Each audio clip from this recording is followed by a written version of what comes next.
So what is the debt to income ratio and why should you care? Welcome back, cash flowers. My name is Matthew. I'm the president of VIP Financial Education. We help you go further, faster financially. Glad to have you here on the channel. Consider subscribing.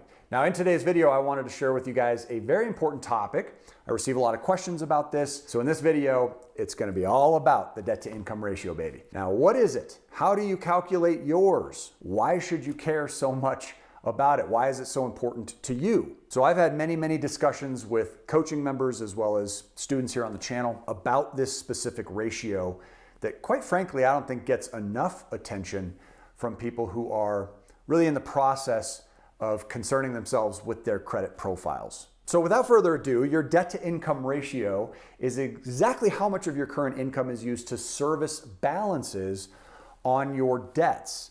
Another way to look at this debt to income ratio is that it tells the banks how much money you really have to play with and directly affects your net cash flow position. Now, I define cash flow here as the monetary difference between what is earned and what's being spent. And this dollar amount can be either a positive number or a negative number depending on the income and expenses that are considered. Now, with the debt to income ratio, it's represented by a percentage that's used by the banks and the financial institutions that make it easy for them to see if you would be a good credit risk or not when in consideration for a loan. Now, this is calculated by dividing your monthly liabilities into your total adjusted monthly gross income, which gives the debt to income ratio.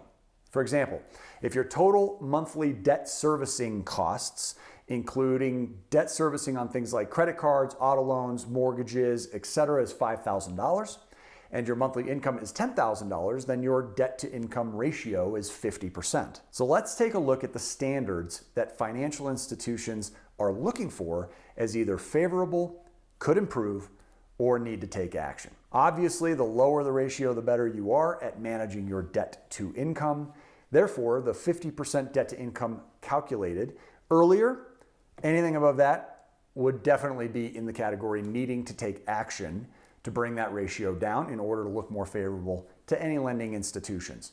In other words, with more than half of your income going towards just debt payments, you may not have much money to save, spend, or handle unforeseen expenses, which is why lenders may actually limit your borrowing options. Now, if you fall into a range of 36% to 49% for your debt to income ratio, then you do have some opportunity to improve. Even though you are managing your debt adequately in order to get many loans, you may want to consider working towards lowering that number. Now, this could put you in a better position to handle unforeseen expenses. And if you're looking to acquire more debt weapons, keep in mind that lenders may ask you for additional eligibility criteria. This is not considered then a compensating factor for you. But if you're in the 35% or lower range, then you definitely are looking great relative to your income. Your debt is at a manageable level.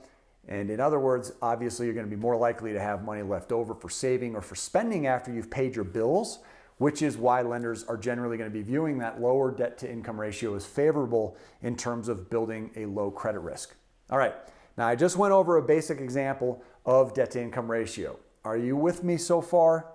I imagine you are. So far, pretty easy. Now let's go ahead and discuss the second debt to income ratio that you're going to want to be aware of that lenders use, especially if you're looking to secure a mortgage loan. The one example I just used is called the back end debt to income ratio, but for some banks and lenders, they do require another calculation called the front end debt to income ratio to evaluate your risk for financial institutions. Now, this second calculation takes into account what your new proposed monthly housing payment would be, including the mortgage, the insurance, and the taxes. So your full PITI payment, that's the acronym, principal, interest, taxes, and insurance. Using the example of $10,000 a month income with $5,000 in monthly liabilities that we talked about from earlier, and we know the debt to income ratio is 50%, but what if $3,500 of the $5,000 would be a new monthly mortgage payment? That includes, again, the taxes and insurance.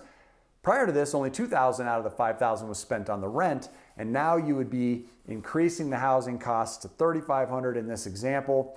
Therefore, the front end debt to income ratio would be 35%. Now, you have these two debt to income ratios that lending institutions are generally going to be looking at, whether or not they're deciding to give you a new mortgage loan. But keep in mind that the back end debt to income ratio is more important since it does factor in all of your monthly debts, and it's more of a representation of the risks that you present to a lender. You might be asking yourself next, well, do banks and lending institutions require both numbers to fall under a certain percentage? And the answer is absolutely, they do. So you do have to be aware they're looking at both when looking at giving mortgage loans. Now, if you're enjoying this video, obviously, I do want to continue to put as much educational content out here like this for you. Go ahead and smash that like button for me. It does tell the algorithm that you're enjoying it and that this is valuable. Now, there's a classic rule of thumb for these ratios, folks. It's 28% on the front and 36% on the back, okay? So you shouldn't exceed 28% on just your new housing expense, the new mortgage, on the front end, and the combined shouldn't be beyond 36. So in that example I gave, you'd be more likely to get rejected at a 35-50 ratio. All hope is not lost though, okay? If you're in this situation, other loan types do have more flexibility. Let's go ahead and start with the FHA loan option for mortgages. If you're granted by the Federal Housing Authority to get an FHA loan, they're generally designed for more low to moderate income borrowers with lower credit scores than many conventional loans. They typically use a debt to income ratio that's of 31% for the front end and 43% for the back end ratio. However, these limits can be even higher depending on the specific lender and if the loan is manually underwritten versus being underwritten through a system that they call desktop underwriter, DU. Now, you do want to check into the details of this, of course, with any lender you might be working with prior to going out and making offers and getting under contract to see if they allow any flexibility on your debt to income ratio thresholds. Another popular loan type is conforming loans, and that's through Freddie Mac and Fannie Mae. For example, Fannie Mae has a 36% debt to income ratio maximum, but they will allow up to 45% DTI if you have some factors such as other assets or a larger down payment, or you might have really great credit that could cause them to compensate. Now, with Freddie Mac, you can submit a written explanation that justifies exceeding the 36% maximum, and you might get approved with a higher debt to income ratio for it. Again, you're gonna have to check with them, check with your lender to see all the details and procedures. Another type of loan that allows higher DTIs are VA loans. This is for veterans, with a 41% being the maximum debt to income ratio acceptable in most states. You might even be able to get between 41 and 50 with compensating factors like I mentioned with the FHA loans. Bottom line is this, having the lowest possible DTI will pay dividends when acquiring mortgage loans, auto loans, or other debt weapons discussed here on the channel. But let me leave you guys with some ways to lower your debt to income ratio. You can make extra payments towards specific monthly debts to lower it more quickly. You can avoid taking on more debt by considering to reduce the amount that you charge on credit cards. Try to postpone applying for new types of loans, wait on vehicle acquisitions, and so forth.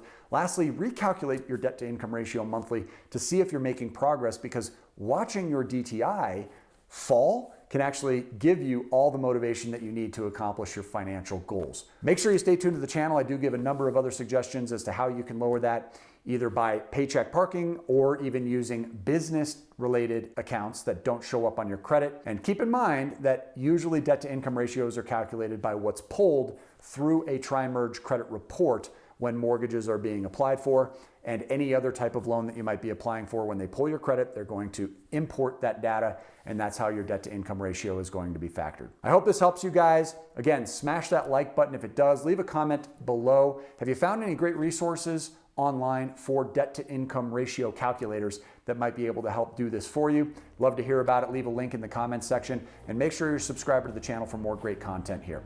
Look forward to seeing you on the next video, my friends. Until then, make it a great day and keep on cash flowing. Take care.